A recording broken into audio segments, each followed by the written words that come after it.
Marcus is a connoisseur of anything that's free, so he was happy to read the disclaimer on TurboTax Free Edition. Roughly 37% of taxpayers qualify. Form 1040 and limited credits only. See how at TurboTax.com. That's me! File your taxes 100% free with TurboTax Free Edition and get your max refund guaranteed. See if you qualify to file for free at TurboTax.com. See max refund guarantee details at TurboTax.com/guarantees. Thanks for listening to Kim Komando today. While we enjoyed this holiday time with our friends and family, here's a replay from September 2023. I always like to kick things off with something interesting, and guess what's trending on Google right now? Searches for sick day excuses. Yeah, 6-day excuses. And there's a reason. There's this huge game that has been launched called Starfield. And one of our IT geniuses and superheroes over here at Commando, John, he said that it's the most addicted he's been to a game since playing Skyrim. And in the last week, it saw more than 1 million concurrent players streaming it at once. Now, Pete Hines, he's the head of publishing at Bethesda. That's the company that put it out. He actually posted a fake doctor's note on his Twitter that he said everybody could use. It goes like this: to whom it may concern, please excuse me from work, school, chair, and chores for the foreseeable future. Again, it's called Starfield in case you want to check it out. But speaking of, I broke up with my video game console because now it's my Xbox. Nothing personal. It was just time for a switch. Womp, womp. Yeah, I know. You're about ready to get more tech smart because every single thing is now a tech thing. I'm, of course, Kim Komando, America's digital goddess, here with you once again. It's the biggest show. It's the best show. It's the most trusted show about all things digital. And if it's your first time tuning in, a big ol' welcome to you. And to our regular listeners, it's always wonderful to see your familiar and happy face. Now, you can find my award-winning show on over 420 top radio stations throughout the United States, and we're streaming in your favorite radio app. And you can find us commercial-free as a webcast, as a podcast inside the Commando community. You can get 30 days free right now by heading to Commando.com and hitting that button that says Commando Community. And a special hello goes out to all of our listeners in the Army, the Navy, the Air Force, the Marine Corps, the Coast Guard, and the Space Force, and 175 different countries who are joining us on the American Forces Network Radio, serving more than 375,000 American servicemen and women. And I'm sure that you have at least a few questions about something digital I can lend a hand to. And our T-Mobile Unlimited listener line is now open at 1-888-825-5254. And just a quick reminder that if you're just too dang shy to come on a big-time radio show and podcast, I get that. You can drop me your questions over at Commando.com. Just use that button that says Email Kim. You can count on me checking at least 35 different websites every single day to bring you up to date with the top 5 things that you need to know about tech right now. And we're going to start with 6 Degrees of Kevin Bacon. You remember that game? That's where you try to link any actor to Kevin Bacon through a series of movies. The idea suggests that any 2 people on Earth are connected through just 6 acquaintances or less. It's been more of a myth. That is, until now. Scientists recently found evidence to back this up. That's right. A global team of researchers took it upon themselves to put this theory to test. They started with a simple game connecting individuals labeled A, B, C, and D, allowing them to look at connections with people outside their current circle. Now, here's the part. After a series of connections were made, the scientists were able to trace their connections to each other. So, I tried this out myself to see if I could connect to myself with Meghan Markle. As a matter of fact, I was making dinner and Barry said, 6 degrees of separation. We were talking about this. And he said, who would you connect with? I said, I don't know, Meghan Markle. And then he said, how would you do that? I said, well, I know someone who lives next to Will Smith's agent. So I could contact that person who would contact that person. And probably Will Smith's agent probably knows who her agent is. And then so I'm only looking at maybe 3 connections away from her. Then I thought to myself, why would I ever want to talk to a narcissistic actress and a royal formerly known as Prince? I'd rather try to find Elon Musk, right? All right, let's move on to number 2. A heads up, if you have an Amazon Prime account, it's going up in costs on deliveries. Because here's what's going on. If you have your packages put into your garage using the Amazon Key and Delivery feature, well, now it's going to set you back $1.99, almost $2 per delivery, unless you choose the Amazon Delivery Day option. That's when instead of getting the next day, the next hour, maybe it's 5 days from now. It's going to cost you $2 for them to open the garage. And Amazon's also trying to nickel and dime you in the subscribe and save. I don't know if you noticed this, but they've made some major changes. If you buy something, that subscribe and save button is automatically checked. Yeah, pretty sneaky stuff, so make sure you're looking there. And more to add to the pile of stuff that you have to pay up for.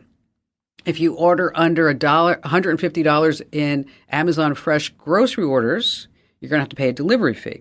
For orders under $50, it's going to cost you $10 more. One more thing. Amazon's going to start charging customers $1 if they return items to a UPS store when there's a Whole Foods, an Amazon Fresh, or Kohl's closer to their delivery address. That happened to my husband, Barry. He's like, Amazon's going to charge me $1. I don't even know where Whole Foods is. I'm like, yeah, it's not too far from here. Moving on to number 3, what happens in Vegas are the robots. What's going on with that? You can head to a robot and ask for the best recommendation on a restaurant. No need for a human concierge anymore. Bots are serving up frozen margaritas, and they're even handing over hotel keys in Las Vegas. Now, some new studies there that say up to 65%, wow, of the jobs in Vegas could be automated by 2035. Wipes out a lot of jobs, and you know tourism is a big part of that economy. So just how bad will this impact be? The Culinary Union in Las Vegas is ready to go on strike. It wants to have a contract that protects against artificial intelligence replacing jobs. And start thinking about this. What about a robotic dealer? That would be kind of weird, wouldn't it? A blackjack dealer? Robotic entertainers, that's coming for sure. Moving on to number 4, wouldn't it be great to just go offline? Think about this. No email, no logging in, no authentication codes, no memes, no social media. Well, one guy in Canada tried it out. For a whole year, Aaron Rosenberg spent his time by not going online. He taught English and theater at a local high school. And while he was there, he noticed how important it was for the kids to be connected. They always had this phone glued to his bodies. It was hard for them to turn it off. So what did he do? He paid his bills by check and stamps and envelopes. He answered texts using his old school flip phone that couldn't go online. He wrote letters, lots of them, 250 letters a month. Why? He had all this time. He wasn't on social media. That's why he had that all the time to write 250 letters. He did his doctoral research the old school way, going to the library, looking at books and printed materials. He said he had a lot more phone conversations. He also said he felt like a time traveler, but all that is in the past now. Finally, this coming in at number 5, AI is taking over. A small Caribbean island that you may have never heard of is going to make a ton of money off of AI. It's called Antigua. And what's the tie to AI? Well, the country is lucky enough to have all of its websites end with the domain .ai. So if anybody wants a website with a .ai, they're going to have to pay up. So how much are they making? About $30 million a year. Wow, isn't that something?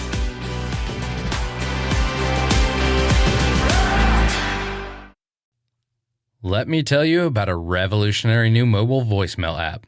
If you've got a business, your voicemail is probably filled with messages from customers. Often the messages don't contain all the details you need. But what if you were able to get visual information from your callers? That's something you can't do with a traditional audio voicemail box, but you can with Fillmore Productions Video Voicemail. With Fillmore Productions Video Voicemail, callers receive a link to download the mobile app. There they can view important details about your business, watch videos about what you have to offer, and then leave you a video message. Actors and musicians can showcase what they do, and callers to medical practices or repair shops can report their issues visually. There are so many things that video voicemail can do for a business that makes audio voicemail a thing of the past. Discover what video voicemail can do for your business. Visit getvideovoicemail.com. That's getvideovoicemail.com. That's getvideovoicemail.com. All right, Bob in Atlanta, Georgia. Glad to have you with us. Hi there, Bob. I'm an Amazon reseller. I've been doing it for over 13 years. I sell cosmetics, makeup, and I also sell makeup brushes. Mm-hmm. On August the 2nd, I get a policy warning from Amazon stating that I sold a counterfeit brush. Now, I've never had a complaint about any brush I sold, never got any negative feedback, never even had a return. So it was kind of surprising. And when I looked at the warning, it said that it was called a counterfeit claim without a test buy. So nobody actually bought the product. Someone made an accusation. Okay. Which is it's par for the course with Amazon. That they can pretty much do what they want to do. So they gave me an email address of a person I should contact to have the counterfeit claim removed. I sent several emails. It was an AOL address, which I thought was pretty bizarre. That's bizarre. But anyway, I sent the emails, no response. So then I decided I'm gonna contact the manufacturer of the brush. Since they're claiming that was the brand owner, the manufacturer of the brush is actually based in Canada. I don't know if you want me to give me the name or not, but name's not important. But you did the right thing by contacting them. That was smart. Yeah. So I was polite, but I was kind of saying, well, Amazon told me that you guys accused me of selling counterfeit, and they said no, wasn't us. We don't do that. In fact, we don't sell our brushes on Amazon. We tried to sell our brushes on Amazon at one point, and Amazon said we were not the brand owner. Okay. Even though they provided, corporate documents showing they have business license to do business in Canada, and they sell their brushes online from their website. So I said, well, that's interesting because someone is accusing me of selling counterfeit, and they're not even the brand owner. But Amazon refuses to remove the counterfeit claim against me, and basically they have this new thing called Account Health Performance.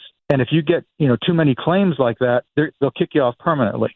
So I really don't know where to go here because all of my brushes came in Ipsy bags.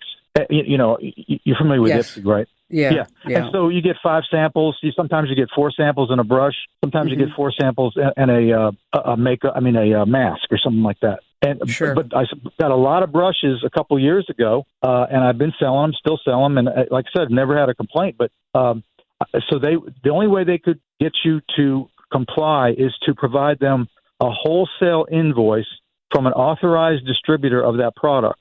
But there are no authorized distributors of that product. They only sell from the manufacturer, from their website, and then they send out these brushes in Ipsy bags every so often. Okay, so now how do you I'm not an active Amazon seller. We do have a store there, but how do you file an appeal to this? You can sometimes talk to someone on the phone. However, you're sent to India, and sometimes it's very difficult to communicate. There are appeal procedures, but they want you to provide. The only way they'll accept an appeal is if you provide them with a wholesale invoice. And if you send them a letter saying, you're sorry, it'll never happen again, then they still keep the demerit on your record for 6 months. There's one side that I'm happy that they are pursuing this, but then there's the other side that I'm sad that they are pursuing it in your case, because we don't want to buy counterfeit stuff. And you can't get the manufacturer just to write you a letter. I have an email from them that says they never sent me the counterfeit warning, and they never sent Amazon a counterfeit warning. I mean, that's all I have, and I haven't sent that to Amazon. I just didn't know if it would even make a difference. Well, this is where you have to throw everything you can against the wall, right? I mean, this is your livelihood. You're going into what would be, and it will be, the busiest shopping season of the year, right? Right. So we want to make sure that you have all your ducks in the row for that, especially, it's Christmas and it's Thanksgiving and it's Black Friday. It's busy time. Everybody's going to be on Amazon buying everything that they can. Right. I would be inclined to pull any type of lever possible. Okay. I might even be inclined to see if I needed to, is to get somebody to write a legal letter. Because sometimes people act differently when there's a letterhead associated with that. One of the other tricks that I have done, and I don't know, but I'm pretty aggressive and assertive, whatever you want to call it, when I want to get a job done. Everybody here at the studios are like, oh no, get out of her way because she's coming through, right, type of thing, is that you can always do a search for Amazon press release and Amazon media department. And typically they're going to have a way for you to contact them, because what they don't want is somebody like you investing time, money, effort, and energy on a national radio show and a big time podcast talk about how crappy it is to sell stuff on Amazon and they don't pay attention. And Right. so I would be inclined to go ahead and try to track down that person and also their email address and tell them my tale of woe and say, what can we do to get this stopped? Now, I'm going to do you a solid better, okay, is that we do have an Amazon contact for the Okay. media department, from their media department. What I'd like you to do is to just outline for me everything that you just said, include all of the Yeah. links to your store, any type of ammo that you can give me to forward to Right. them and to say, Bob's a great guy. He's just selling some brushes and makeup. We're not counterfeiting anything. And here's the email from the manufacturer. And so how do we get this turned around for Bob? Because it's so hard when you're dealing with these tech companies, right? I mean, Right. they don't really want to talk to you. I mean, they don't Right. really want to help you. I mean, you think that they would, but you're like, not so much. And try to go Right. ahead and find an 800 number for anybody. And the worst thing you can do is go ahead and Google that. So, Bob, I'm going to go ahead and put you on hold, okay? Yeah. And then we're going to give you an email address to send me all of that good stuff that we just talked about. And we'll see what we can do to get that turned around post haste. Typically, if I get involved, they're going to help out because I've got a big digital footprint online and offline. So again, Bob, happy to help you out. And for everybody else, we'll tell you how it turns out. And thank you for your call today, Bob. At this point, I would probably look at alternative places to also start selling my stuff, maybe at Etsy or eBay, or even just starting some social media ads with my own website, because it's hard to be dependent upon one place like Amazon, because they can just wipe you out of business in an instant.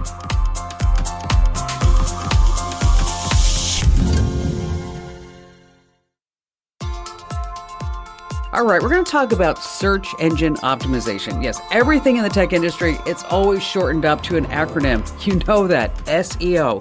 What exactly is it? Well, it's this magic that will make your website just appear at the top of the Google search results. Yeah, it's some tricks and techniques that if you own a website, you need to make sure that your site stands out and you know a lot about SEO, or else, let's just face it, you're going to end up on page 2 or 3, which nobody really ever goes there. Well, maybe a couple of people do. And joining us here on the Kim Komando Show is our very own amazing content queen, Ali Seligman, because let me tell you, she knows everything. She's an expert. Well, right, Ali, right? Yes. Thank you, Kim. I am indeed.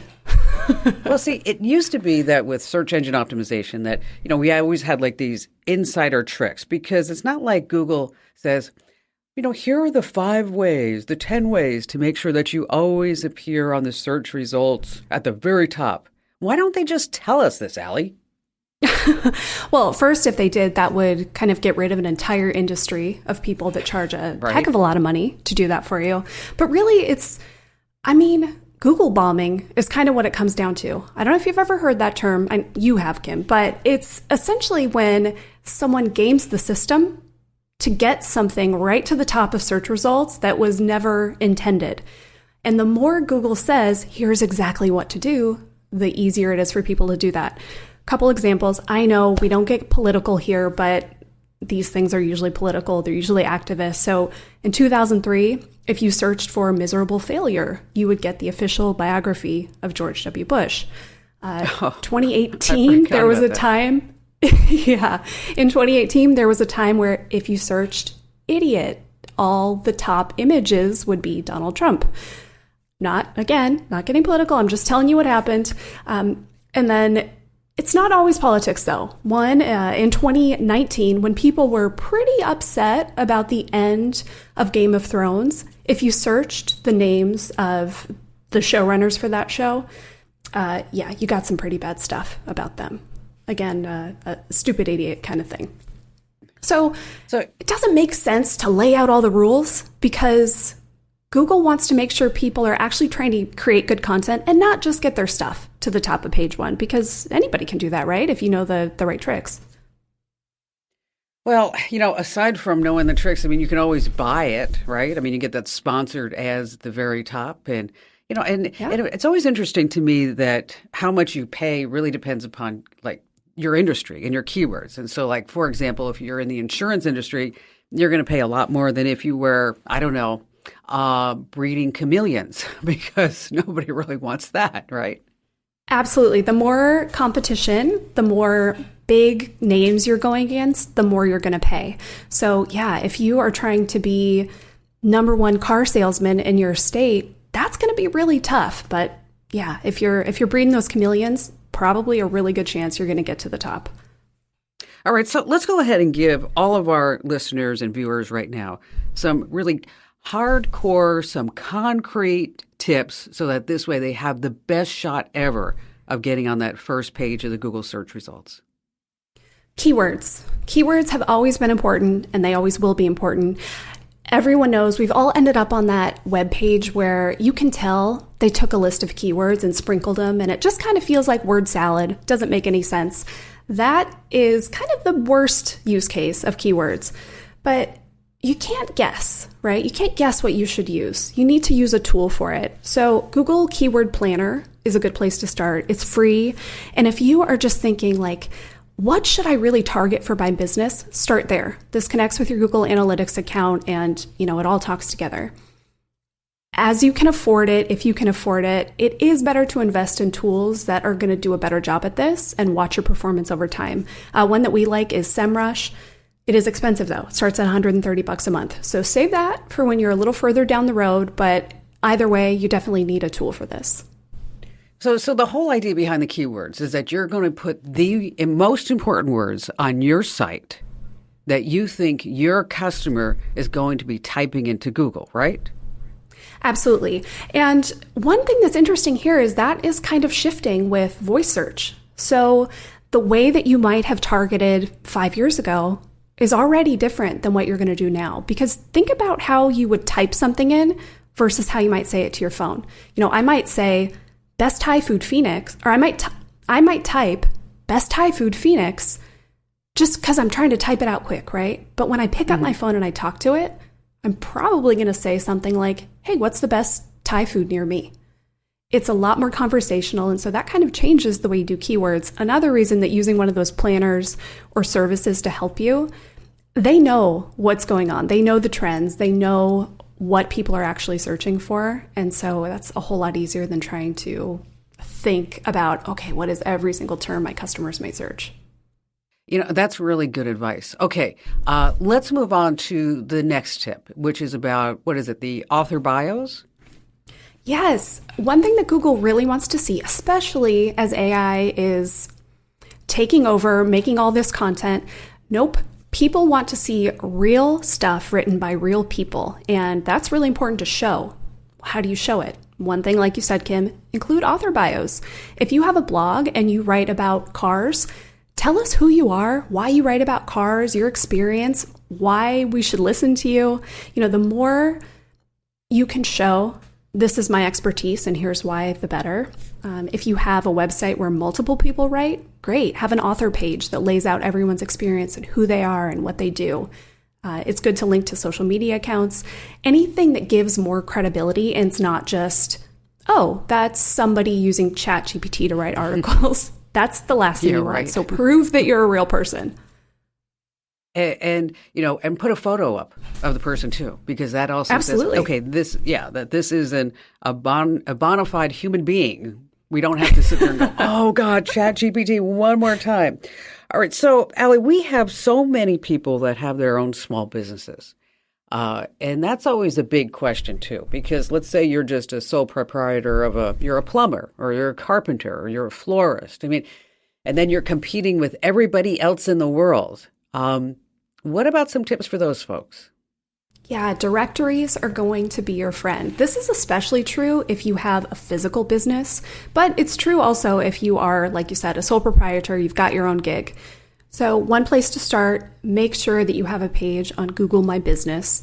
This lets you control everything from how you show up on Google Maps to, getting notifications when you get reviews from people.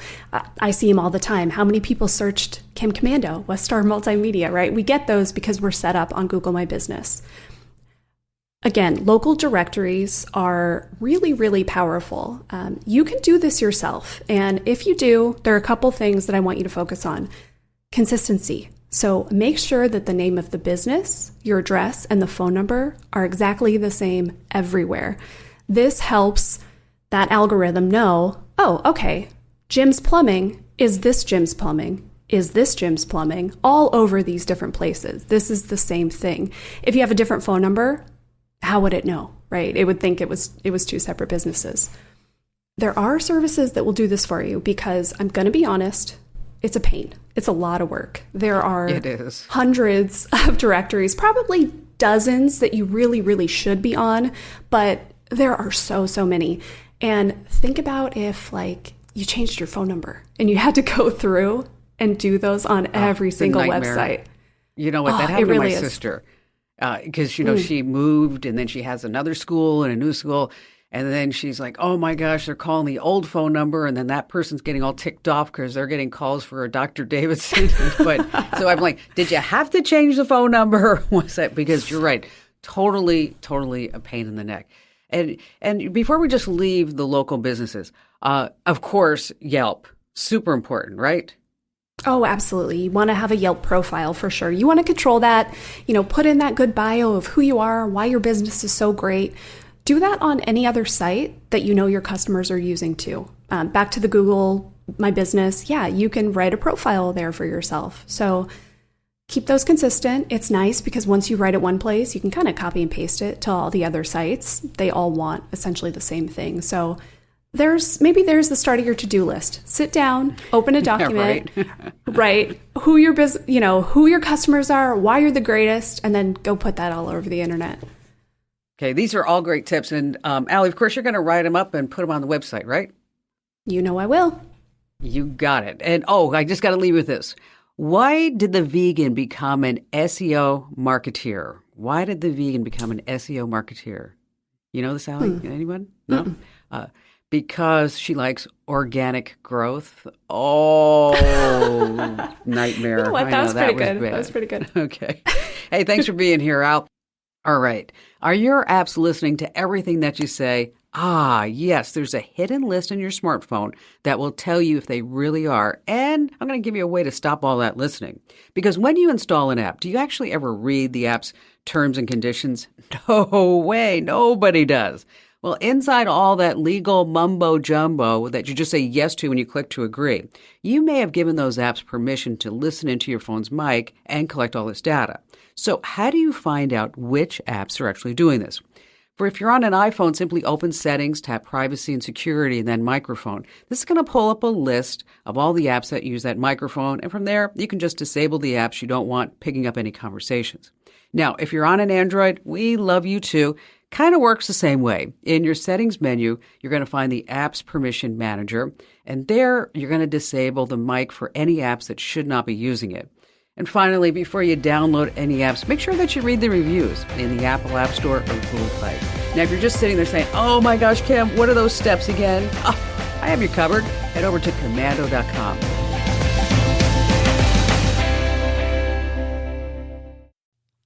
Let me tell you about a revolutionary new mobile voicemail app. If you've got a business, your voicemail is probably filled with messages from customers. Often the messages don't contain all the details you need. But what if you were able to get visual information from your callers? That's something you can't do with a traditional audio voicemail box, but you can with Fillmore Productions Video Voicemail. With Fillmore Productions Video Voicemail, callers receive a link to download the mobile app. There they can view important details about your business, watch videos about what you have to offer, and then leave you a video message. Actors and musicians can showcase what they do, and callers to medical practices or repair shops can report their issues visually. There are so many things that video voicemail can do for a business that makes audio voicemail a thing of the past. Discover what video voicemail can do for your business.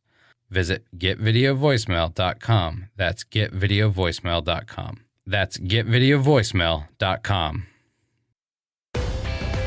Let's see, Rebecca in Salem, Oregon. Hi there, Rebecca. I'm 70 years old right now, but back in the olden days when I was learning how to do the computer stuff, I signed up for every single one of your newsletters, and I'm still getting them. And you made me feel pretty darn smart because I was able to figure out this stuff. I even made a website, and I thought I was pretty much genius, because of all your help. But in recent years, with all this technology, with televisions and all this, I'm just feeling like I'm an olden girl anymore because it's so confusing. My problem is, or our problem is, that when we go traveling in our travel trailer, we have Dish Network at home, and so we have the dish that we take with the trailer. Problem is that most of the parks you're going to be in have trees, and it's really hard. You either don't get it, or you got to string a wire a long ways out, or you get very, very few channels for all the money that you're spending on Dish. I see things about streaming. I don't have a clue what in the world that really means. Another problem we have is a lot of the areas we go to are quite remote, and so we have no internet. And I just didn't know if there's anything other than just going to bed at 7:30 every night. So not like we want to be, but it's just kind of nice to watch a few shows. So okay, so here's what you can do, is that you have something called offline viewing. And so let's say, for example, do you have Netflix? Yes. Okay, so with Netflix, what you can do is you just go to the movie, and then in the three-dot menu, there's going to be an option to download the movie. And then you can download the movie. Not all titles are available for download, Rebecca. So the whole idea is, so even though it's streaming, is that before you guys head off for your next adventure, is that you go onto Netflix and you download some movies onto your tablet or on your laptop. And you can do this on Amazon Prime, Disney Plus. And again, you just go to the show, the movie, and there's going to be a download option. It's a pretty decent selection. Now, the big benefit, of course, is that you don't need to have an internet connection to do this. It's really sweet. Now, if you're finding that your laptop, your tablet, your phone, or whatever gets overloaded, that's when you can buy an external hard drive. And then you can also maybe even connect that up to your TV if it supports media playback. So you're just going to download these movies. And so we're not going to be streaming. We're not going to worry about any internet access. You can get all the shows that you might want, and maybe pick a series that was really where you guys laughed a whole bunch maybe 20 years ago, and then you can rewatch that type of stuff. But we're not gonna worry about having a Wi-Fi booster, a separate antenna, a local SIM card, whatever it may be. The easiest way to do this when you're camping is to find whatever movie that you want, unless you want to do DVDs, which, that's always an option. But just to find the movies on whatever service that you're looking at, and then you're going to go ahead and download it. Now, keep in mind, it's going to give you different options to download it. Depending upon space, you may not need 1080p. 720 may be just enough for, whatever TV that you have in your travel trailer. So if space is an issue, just keep in mind that Super HD may not be for you. That 4K movie, probably too much, but the 720 may be all that you need in order to not go to bed at 7:30 and still have some laughs and have a nice glass of wine. And Rebecca, if you need any help afterwards getting this all set up, just search the website for offline viewing. That's what it's called. Yeah, technical term, offline viewing. And thank you for your call. Okay, it's a dark moment. The power's out and you don't have any bars. So what can you do? Here's the secret. Your ISP has backup power for situations just like this. So for a limited time, you could still access the internet even during a power outage. But here's the critical part. Your modem and your router, they need power too. And that's where you need to have an external backup battery comes into play. You just plug your modem and your router into one, and then they can stay powered even after everything else goes dark. And then you can use Wi-Fi based apps like FaceTime or Skype, and then you can send text messages, you can make phone calls. So you do need that external backup battery. We have our picks over at Komando.com. Typically they last anywhere between, gives you 15 minutes up to 3 hours, but for those extra hours, it's going to cost you maybe $1,000.